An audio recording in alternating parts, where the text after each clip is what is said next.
Alasan Soeharto dapat memimpin selama 32 tahun. Soeharto merupakan Presiden Indonesia terlama yang menjabat 32 tahun, dari 1967 hingga 1998. Masa kepemimpinannya disebut dengan Orde Baru atau Orba. Awal mula terpilihnya Soeharto sebagai Presiden Indonesia adalah saat ia berhasil menumpas gerakan tanggal 30 September dan menyatakan Partai Komunis Indonesia sebagai organisasi terlarang.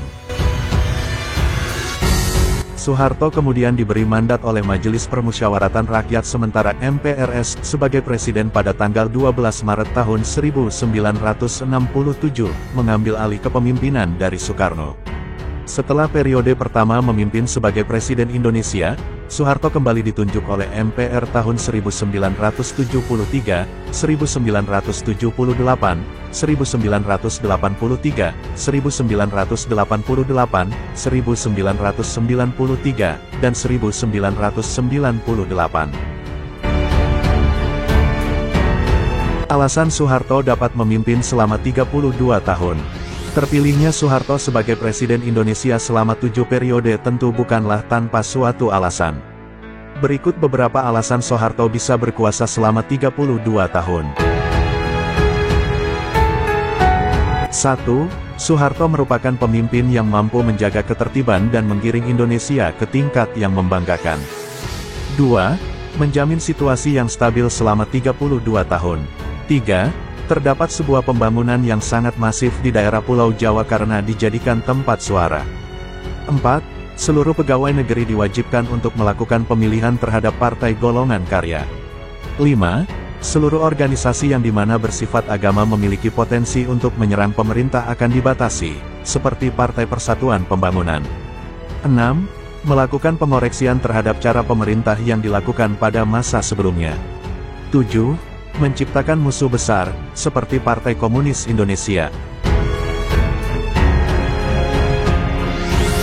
Selain itu, banyak orang juga menganggap bahwa sistem kepemerintahan Soeharto menjaga ekstremisme beragama. Hal tersebut dapat terjadi karena penyebaran intel, baik dari Kodim maupun kepolisian yang merata sehingga dapat mendeteksi secara dini potensi konflik yang akan terjadi. Kekuatan politik Soeharto. Selama Januari-Februari tahun 1966, gelombang demonstrasi mahasiswa yang tidak puas dengan kinerja Soekarno kian merebak.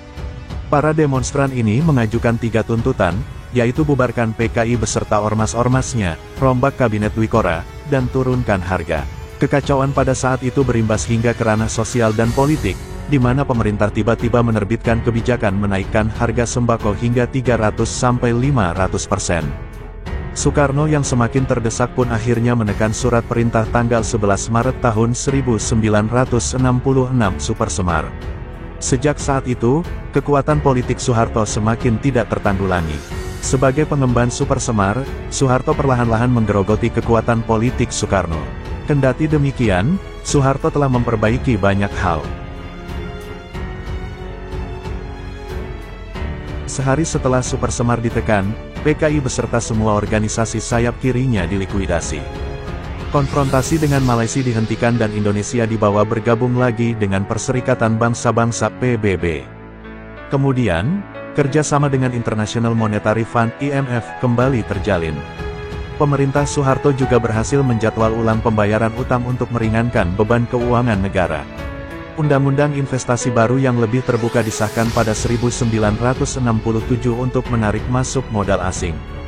Semua perbaikan yang dilakukan Soeharto ini mendatangkan dukungan untuknya, baik dari kalangan warga sipil maupun militer.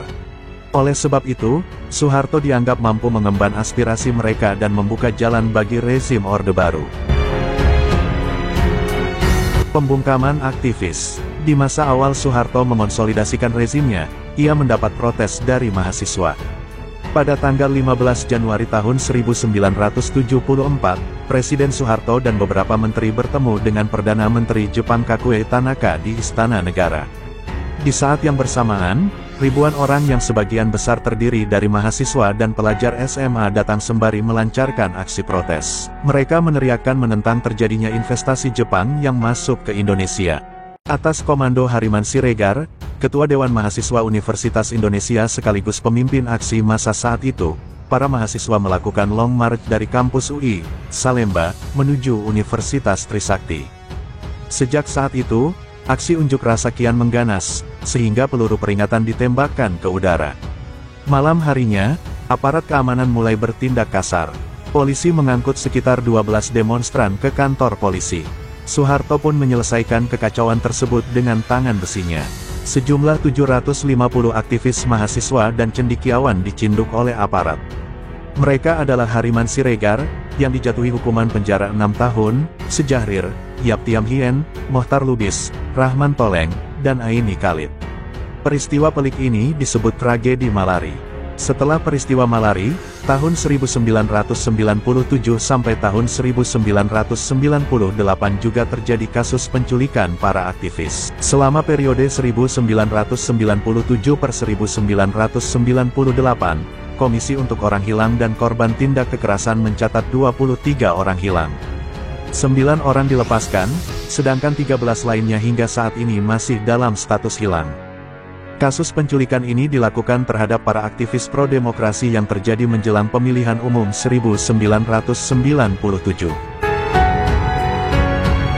Pemberedelan pers. Tidak hanya itu, beberapa media massa juga jadi sasaran rezim karena dianggap telah menyuguhkan proporsi berita yang berlebihan dan memanaskan suasana. Sejumlah media massa yang dibredel pemerintah adalah Harian Abadi, Pedoman, Indonesia Raya, Harian Kami, dan The Jakarta Times. Bahkan Tempo dan Kompas yang hari ini masih terbit juga pernah dibredel di era Orde Baru. Beberapa media yang juga turut menggaungkan desakan mahasiswa tersebut akhirnya dibredel oleh pemerintah.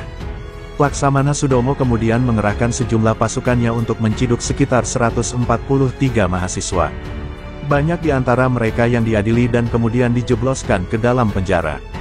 Dengan cara-cara otoriter seperti itulah Soeharto mampu melanggengkan rezim dan stabilitas yang ia inginkan. Itulah alasan Soeharto dapat memimpin selama 32 tahun. Jika ada kesalahan atau informasi yang kurang, atau pendapat yang berbeda, silahkan tulis di kolom komentar. Jangan lupa like, komen, dan subscribe ya. Thank you for watching. See you in the next video. Hatur nuhun.